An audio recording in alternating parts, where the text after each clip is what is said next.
السلام علیکم ورحمۃ اللہ وبرکاتہ۔ ابھی حال ہی میں جس شخص نے رسول اللہ صلی اللہ علیہ وسلم کی شان میں گستاخی کی ہے اس کے خلاف ایک خبر چلائی گئی تھی، اور آج اس کے متعلق ایک اور بڑی خبر کھل کر آئی ہے۔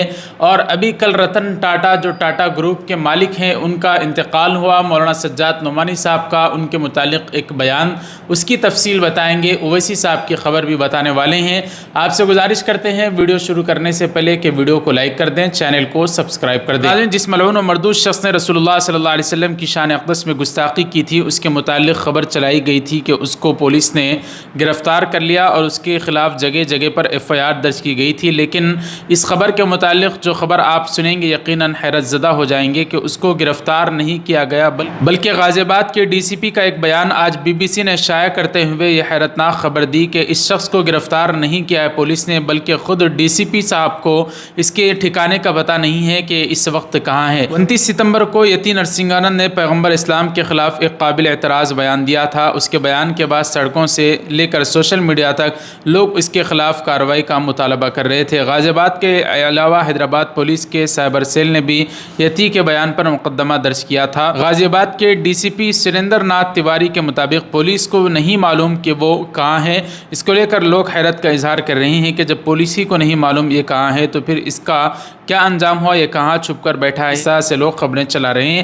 آپ کی اس کے متعلق کیا رائے ہے کمنٹ کر کے بتائیں۔ اویسی صاحب کے متعلق خبر یہ ہے کہ آج انہوں نے چند تصاویر اپنے سوشل میڈیا اکاؤنٹس پر شیئر کیے ہیں جس میں بہت سارے لوگ ان سے ملاقات کر رہے ہیں، خاص طور پر ہندو بھائی ان سے ملاقات کر رہے ہیں، اور انہوں نے یہ شیئر کر کے لکھا کہ اویسی صاحب دارالسلام میں جو وہاں کا ان کا علاقہ دفتر وہاں پر موجود ہے، وہاں لوگوں سے ملاقات کرتے ہیں اور ان کے مسائل کو دور کرنے کی کوشش کرتے ہیں۔ اسی سلسلے میں آج بہت سارے ہندو بھائی آئے اور اویسی صاحب نے ان کی بات سنی۔ اس طرح سے اویسی صاحب نے اس خبر کو شیئر کیا ہے۔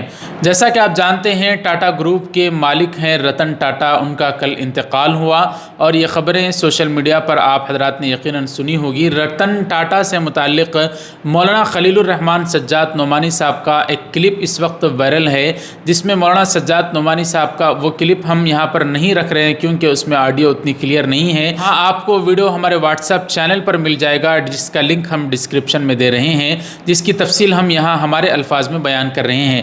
مولانا سجاد نعمانی صاحب کا کہنا ہے کہ ایک مرتبہ مجھے سفر میں جانا تھا اچانک، تو مجھے VIP ٹکٹ لینا پڑا اور بزنس کلاس میں سفر کر کے جانا پڑا، تو مجھے بہت دیر ہو رہی تھی، حالانکہ جلدی مقام پر پہنچنا تھا۔ تو میں نے انتظامیہ سے پوچھا تو انہوں نے کہا کہ ہاں ہم انتظار کر رہے ہیں رتن ٹاٹا کا۔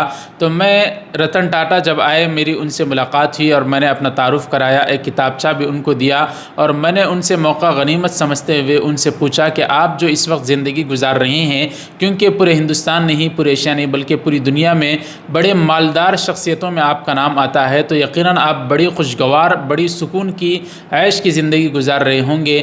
تو مولانا سجاد نعمانی صاحب کا کہنا ہے کہ پہلے تو رتن ٹاٹا نے مجھ سے کہا کہ آپ اس بات کو چھیڑیے مت، اس لیے کہ میرے زخموں کو آپ کوریدیے مت۔ اس طرح سے مولانا سجاد نعمانی صاحب نے پھر ان سے پوچھا نہیں آپ بتائیے، تو رتن ٹاٹا نے مجھ سے کہا کہ وہ بڑے بچپن کے دن ہوں گے یا جوانی کے دن ہوں گے جب میں خوشی کی زندگی گزارتا تھا، اب وہ زندگی ہمیں کہاں میسر ہے۔ تو مولانا سجاد نعمانی صاحب کا کہنا تھا کہ رتن ٹاٹا بھی اتنے بڑے مالدار تھے کہ وہ ایسی زندگی گزار رہے تھے کہ جو ہمارے آج کا مسجد کا ایک مؤذن بھی سکون کی زندگی گزار سکتا ہے۔ اس طرح سے مولانا سجاد نعمانی صاحب کا بیان وائرل ہو رہا ہے۔